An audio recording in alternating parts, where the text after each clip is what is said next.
ያልዳነ ከሳት ሰምቼ ነበር ፍቅር ነህ ያሉ በቃላት ሊገልጹ ሲያነሱ ሲጥሉ በኔ ደርሶ አየው በልጦ ከሰማሁት የፍቅር ልብህን ከልቤ ወደድኩት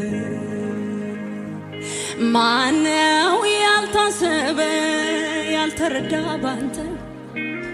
ዝም ብለህ ያለፍከው ጨልሞበት አይተ ማነው ያልመከርከው ያልሆንክለት አባት ከማዕበል አምልጦ